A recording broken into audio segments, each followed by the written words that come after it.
A startled corpse, a blue-eyed woman, and a cryptic message scrawled by a dying man, with the pieces of a Chinese puzzle that wouldn't fit together, until I found out what was deadly about the orange dog. From the pen of Raymond Chandler, outstanding author of crime fiction, comes his most famous character as CBS presents The Adventures of Philip Marlowe.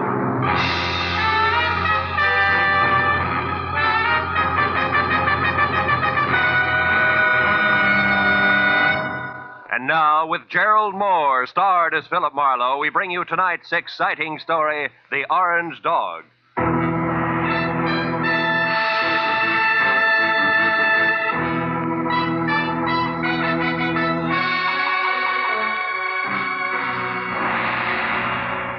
By 6 in the evening of a very slow day, I'd resigned myself to the business of no business. So I took my feet down from my desk, switched off the lights, and started out the door for home with the prospect of a nice, quiet evening ahead of me. But I didn't make it, even as far as the door. Oh. Hello, Philip Marlowe. Marlowe, my name is Shelley Martin. I'm at 8412 Los Feliz, a private residence. I want you to come out here right away. My sister is in a jam, a nasty one. Well, Miss Martin, as a matter of fact, I was just closing up for the night. Look, I need the services of a private detective right now this minute, and I'm prepared to pay for them. There are plenty of others in town. Are you coming or not? Yeah, okay, and thanks for the reminder. That's me you hear sprinting up your front walk. That's much better. And Marlowe, bring your brains along. You're going to need them.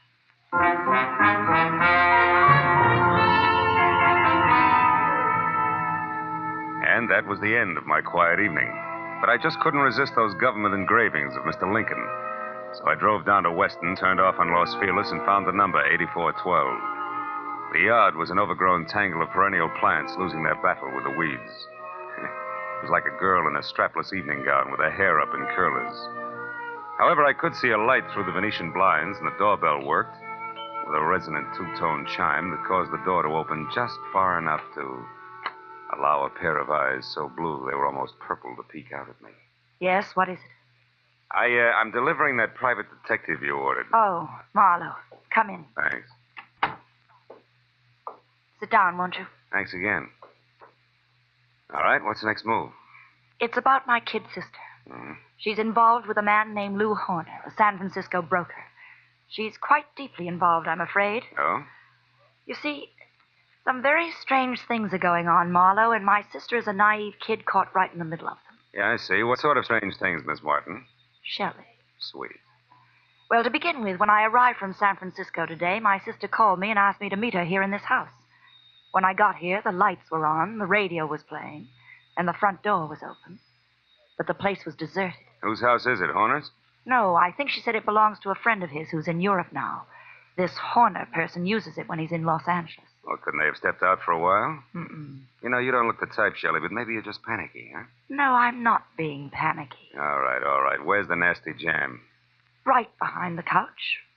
Take a look. Okay. But you know, I see what you mean.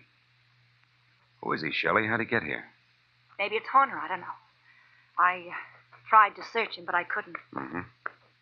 Well, it wouldn't have helped anyway. Whoever shot him cleaned him out. No wallet, no papers, nothing. I found this magazine lying under his hand. Look here. Mm-hmm. He must have written this just before he died. Where's that? Here. Oh. It says, call Marion tonight about the orange dog, a foe. Orange dog, a foe. For what? That's why I called you, Phil. Marion is my sister. And whatever the orange dog of foe is, it must be awfully important. We've got to find out what it means, Phil, for Marion's sake. So far it means murder, honey, and that's for the cops. No. Well, all right, call them. But keep Marion's name out of it. A thing like this could destroy her. But look, maybe she pulled the trigger on our friend here. Maybe, but I don't think so. She's a sweet kid, Phil. Give her a break. If I'm wrong, I swear I'll help you bring her in myself. Is that fair enough? Okay, Shelley, it's a deal. It makes just as much sense as the orange dog of foe, but no more.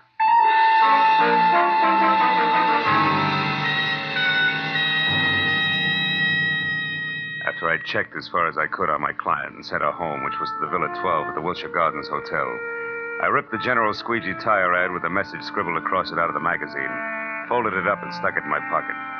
Next, I called Lieutenant Ibarra at Homicide and told him where I'd found a body, probably named Lou Horner, leaving out all the details about Shelley, Marion, and the orange dog.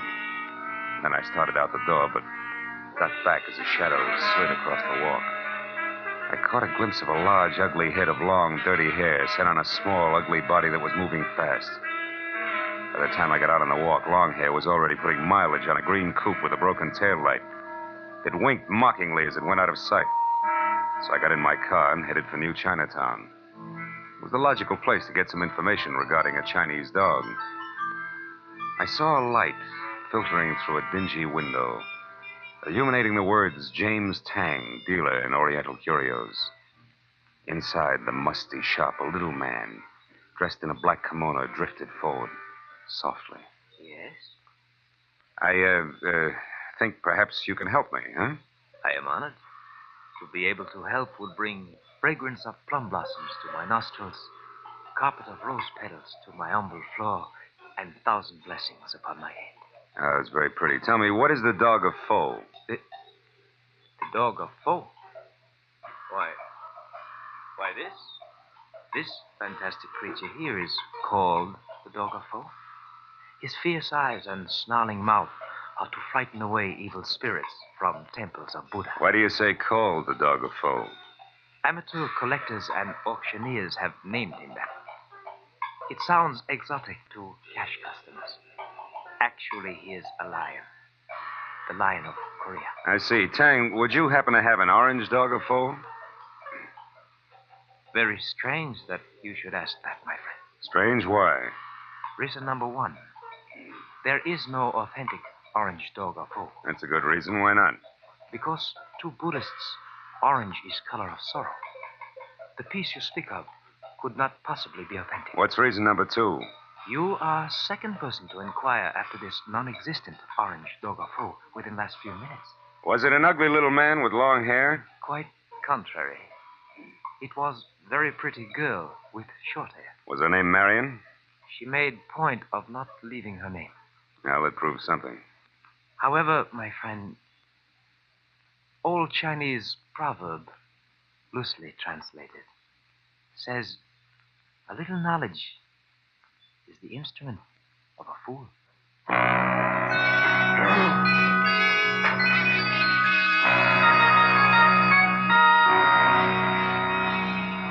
There were 9 other curio shops in the neighborhood, so I started making the rounds for the non-existent orange dog of foe and a girl who was interested in one.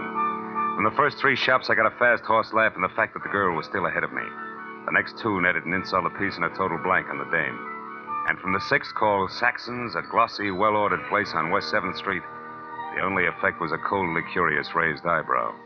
The man in front of me, whom I took to be Mr. Saxon himself, was a gaunt white Russian with a high, naked head the color of warm paraffin.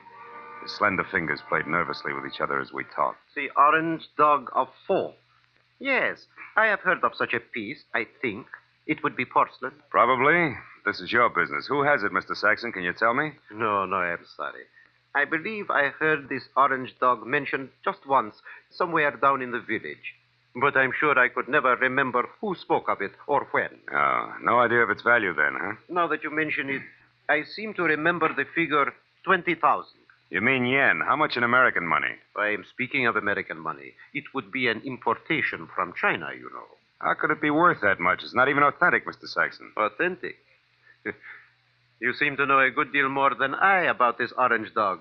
Possibly one would have to see it to appreciate its value. Yeah. Tell me, has a girl been in here tonight looking for this orange dog? A girl? I know. Know anybody named Marion? Marion. No, there is no one in my acquaintance by that name. But why do you ask? Because Marion has quite an interest in the orange dog. I have a feeling they'd make a great team if we could get them together. I see. And what is your name, sir? It's not Fu Manchu, Mr. Saxon. Good night.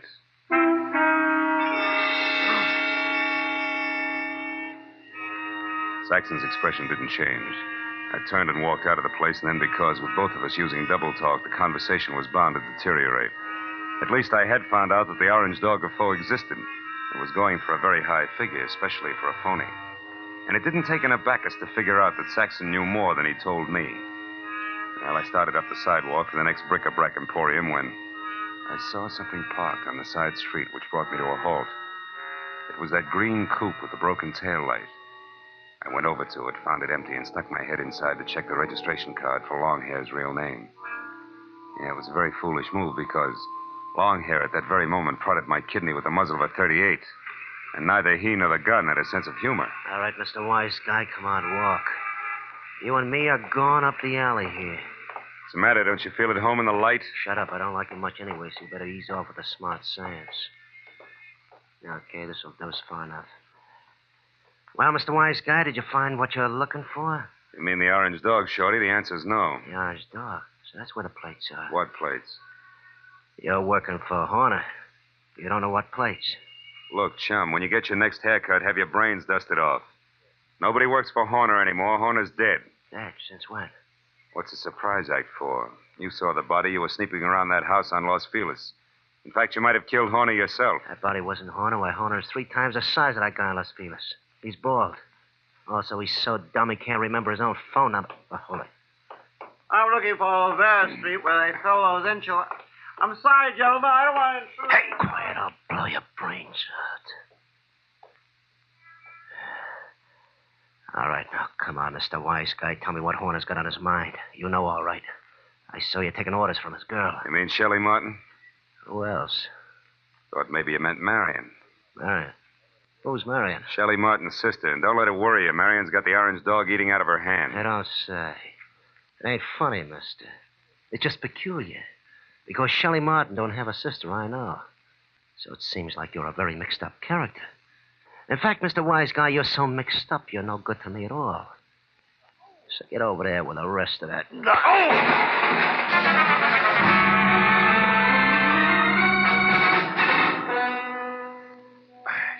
I took my time getting up.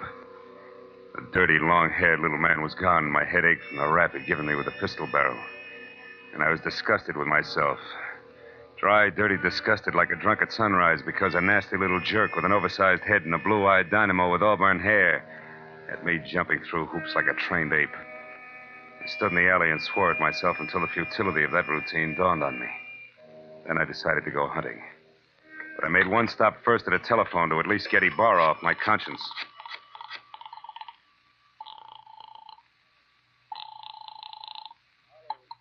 Lieutenant Ibarra. Marlowe, Lieutenant. I just found out that body on Los Feliz isn't Horner. I knew that an hour ago. Huh? The body isn't Horner's, and Horner is no broke. He's a counterfeiter, a big one. Oh. The dead man was a treasury agent named Slade who was closing in on Horner. So if you've got anything you haven't told, Phil, you better get it off your chest. At this point, it's a pleasure. Girl named Shelley Martin's calling the signals about now, and she can be found at Villa 12, Wilshire Gardens Hotel. Yeah, hurry. You'll just about meet me there, Ibarra. Now, wait. Suppose you go alone and find out what you can first. That's a switch. I'll follow in half an hour. Let's not freeze her up, Marlowe. Let's keep her talking, okay? Okay, Ibarra. That's easy for her. She's got a forked tongue. Only this time it's going to wag strictly on the straight and narrow, I guarantee it.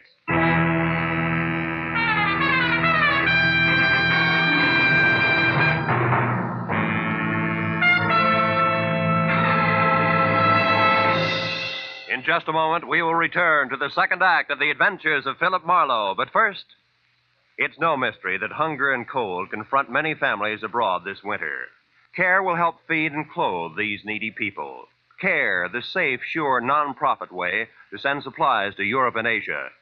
A check to CARE for $10 will send a 21.5-pound, 41,000-calorie food package, or a baby food package, or a layette, or a baby blanket package, or material for clothing. CARE guarantees delivery. You get a signed receipt that your package has reached its destination. Write your check tonight. Mail it first thing in the morning to CARE, C-A-R-E, 50 Broad Street, New York City. And now, with our star, Gerald Moore, we return to the second act of Philip Marlowe and tonight's story, The Orange Dog.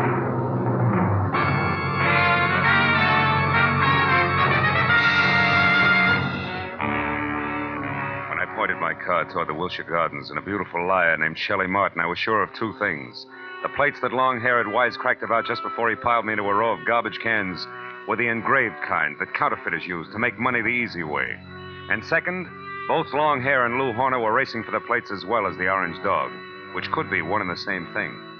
But 20 minutes later, as I pulled up near Villa 12, which was strips of yellow light and raised voices drifting out of half-open Venetian blinds, I forgot about the gentleman involved and concentrated on a lady who didn't have a sister called Marion.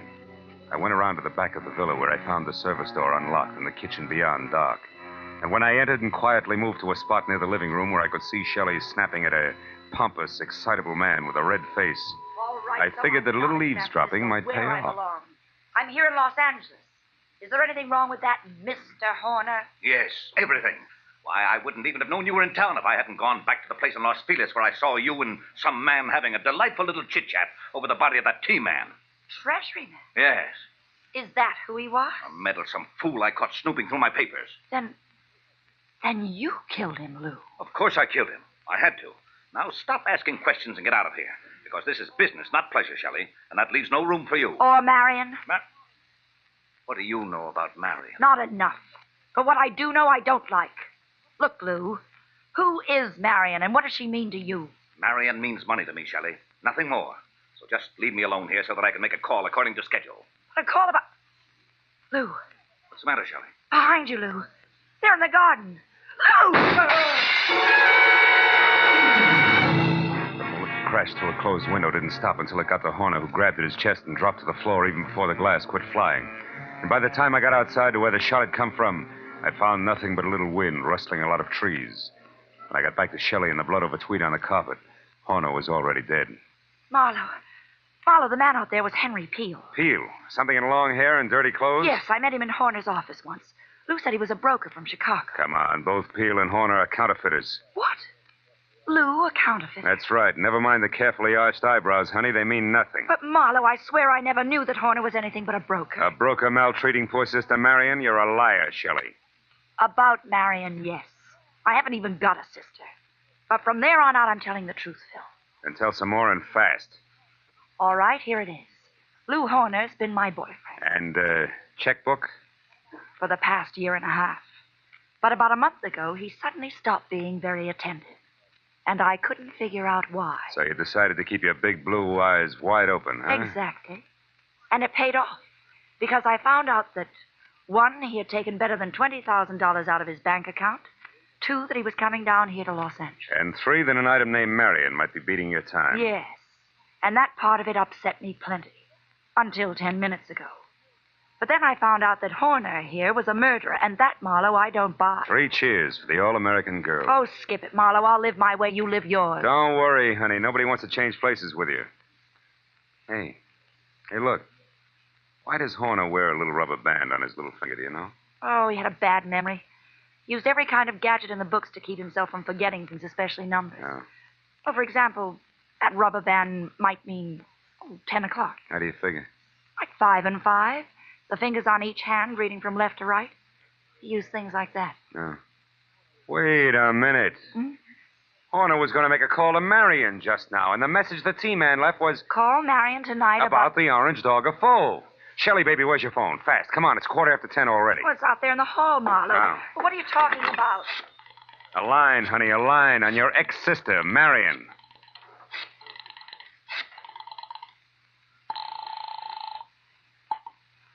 This is Mr. Saxon. Ah. Lou Horner, Mr. Saxon. I know I'm some 15 minutes late with this call, but I'd still like to see you about the orange dog of foe. Certainly, Mr. Horner. The orange dog is here, waiting for you. Good. I'll be right over. Marlowe, who is Mr. Saxon? A man very close to a lot of trouble, Shelley. Now, look, you wait right here for the law, and in particular, one Lieutenant Ibarra. Tell him nothing but the truth about Horner and what he meant to you in dollars and cents, and you may be all right. But where are you going, Marlowe? To a curio shop on West 7th Street to see, among other things, the orange dog of foe.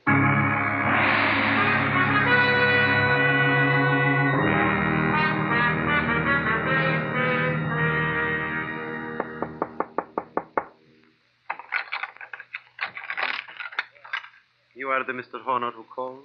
Yeah. Also the one who was here this afternoon, you remember? Oh, yeah. Well, I'm sorry I didn't call you at 10, Mr. Saxon, according to schedule. I hope it hasn't inconvenienced you. No, that's quite all right, Mr. Horner. One moment, sir. Ah. What's the matter? Is anything wrong tonight? Seem on edge, Mr. Saxon. I am. So please, Mr. Horner, Don't make a single stupid move. What? Wait a minute. Why the gun, Mr. Saxon? I promised not to bite the orange dog. You won't even touch the orange dog. Now, who are you? Oh, we've been all through that. I'm Horner, Saxon. Lou Horner of San Francisco. No, you're not. Horner would have had no reason to wander around curio shops as you did this afternoon, asking any and everybody about the orange dog. Now, once more, who are you, and where is the real Lou Horner? All right, we'll take them in that order. I'm a private detective named Philip Marlowe, and Lou Horner's a corpse. But also, I'm a good friend of yours, Saxon, because I'm going to give you a little bit of advice for free. Call it quits, Buster. You're licked. What are you talking about, Marlowe? A T for Treasury man named Slade. Before he died, Saxon, he talked. I see. Yeah, and believe me, he said enough to put you away till orange dogs are as popular as lifesavers. And what do you say, Saxon? Do we play it smart? Very well, Marlowe. We will play it smart. My kind of smart. Now, turn around and walk through that curtain there. I want to show you something. Orange dog, maybe? Yes, the orange dog of Foe. I want you to see it for yourself before you die. Saxon said die like it already happened. And after he relieved me of the comforting bulge of the gun in my pocket and marched me to a large, windowless room that was a little darker than the lining of an 8-ball, he told me to stand very still. Then he turned on a single lamp that rested on a large, scarred table, and next to it an ordinary shipping crate and cushioned on all sides by white wrapping paper. I finally saw the orange dog of Foe. It was a porcelain lion, pop-eyed, majestic in a crazy way. And also it was colored orange, bright and clear. But now that I'd seen it, I knew that the next move was Saxon's. I turned to face him. It was then that I noticed the black curtain behind him moved slightly. And Longhair quietly stepped into the room. This Mr. Saxon did not know about. Well, Marlowe, now that you have seen the orange dog for your first and last time, what do you think of it? He thinks it's just Jim Dandy, mister. Now drop your gun before I blow the top of your head off. Go on, drop it. It's better. Now sit down there and stay put. You, Marlowe, get across the room. Okay. Thanks for showing up, Peel, before Saxon here ran out of small jokes. Don't kid yourself, Marlowe. I didn't just show up. I've been right behind you all the way. That's how I work. So what do you want, Peel? A couple of very fine engraved plates that I've been after for 6 months now. Plates which could be in the orange dog of Foe? No place else but. Or did you think that maybe the late Mr. Horner wanted as an ornament? But that's all it is. There are no plates in the orange dog. It is only a collector's item. And you're a liar, Saxon. And I know the best way to prove that. Marlowe, pick that thing up and toss it against the wall. No, don't. I tell you, there's nothing in it. Toss it, Marlowe. Go on. Okay, Peel. Now we'll see who's right about the plates being hit. Nothing, huh, Peel? No. Nothing. All right, Saxon, get up. I want to know where the plates are, so I'm going to count to 3. That's how long you have to live if you don't tell me. No. Peel, believe me, there are no plates. 1, 2. Hold it, Peel. Wait. Here are the plates. Here. In this jeweled box. Look, right here, under your nose.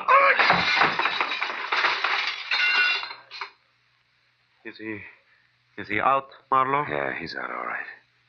He took the light with him, too. Is there another lamp in here? No, there isn't.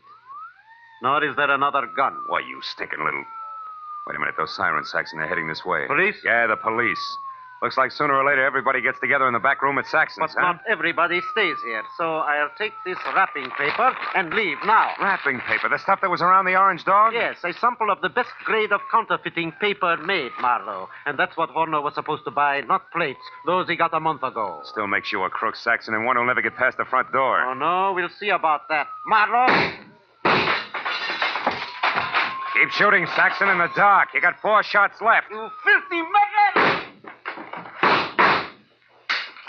Only 1 now, Saxon. That's number 6. You're through, Saxon.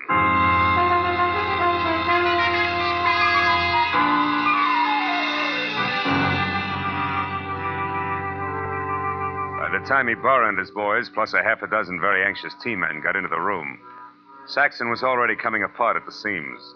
But after a half hour of steady questioning, he split wide open and led us all to a basement hideout where the T-men went wild over a few thousand sheets of A1 counterfeiting paper. But an hour later, after Peel, who admitted murdering Lou Horner, and Saxon, who was ready for the nearest straitjacket, were both in the lockup, There was still the problem of the glib lass from San Francisco. But finally, when Shelley, Lieutenant Ibarra, and I stood under the green light of the globe in front of police headquarters, I knew that the girl who technically was only guilty of withholding information from the police was not going to spend any time in the pokey. Because, after all, I was more or less guilty of the same thing. Besides, Lieutenant Ibarra was still interested in the others. Well, Marlowe, it looks like the whole business actually boils down to a single transaction between Clay Saxon, who had the counterfeiting paper, and Lou Horner, who was supposed to buy it. That's right, Ibarra. But Horner, who must have made his contact with Saxon via some middleman in San Francisco, only had a telephone number and the password, the Orange Dog of Foe, to work on here in L.A. But how'd you get hold of that number, Phil? From the message the T-Man left before he died. You mean you actually called someone named Marion? No, honey, I just dialed Marion. M.A. Madison. R-I-O-N. 7466. Madison 7466. You get it? Yeah. Another one of Horner's screwy memory tricks, like the rubber band on his 10th finger. Hey, that's pretty good, Phil. Oh, it's an old gimmick, really. I read it in a dozen detective stories. What do you know? Maybe I ought to read some of those. Well, good night, fella. Look for you tomorrow. Good night, Lieutenant. Well, Shelley, do I show you the way home? No, Marlowe. Aren't you hungry or thirsty or something? Yeah, I guess I am at that. Well, I know just the place for us, darling. Oh? It's a cute little place right smack in the middle of Chinatown.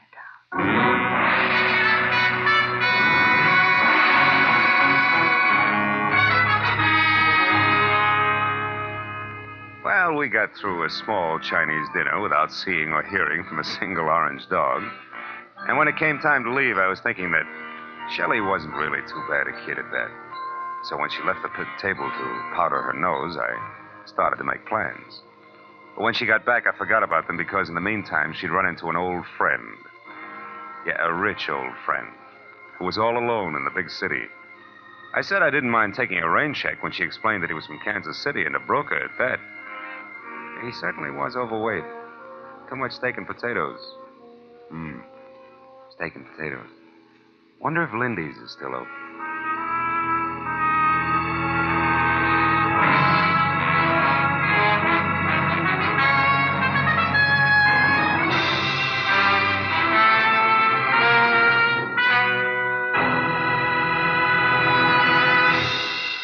The Adventures of Philip Marlowe, created by Raymond Chandler, stars Gerald Moore, and is produced and directed by Norman MacDonald.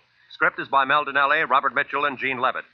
Featured in the cast were Francis Robinson, Edgar Barrier, Tony Barrett, Lou Krugman, and Ed Begley. Lieutenant Detective Ibarra is played by Jeff Corey. The special music was by Richard Orant. Be sure and be with us again next week when Philip Marlowe says... I was hired to find a blackmailer, and I did. But first I found a badly beaten Adonis, a Jezebel with an accent, and a man who had been an easy mark for murder.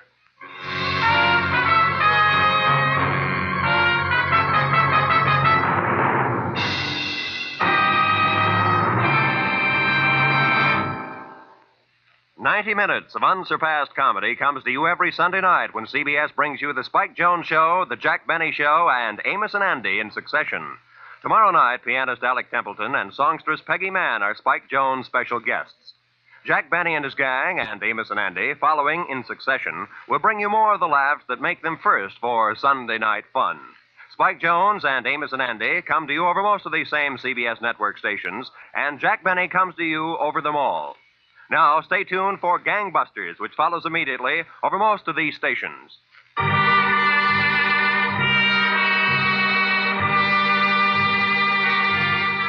This is Roy Rowan speaking for CBS, the Columbia Broadcasting System.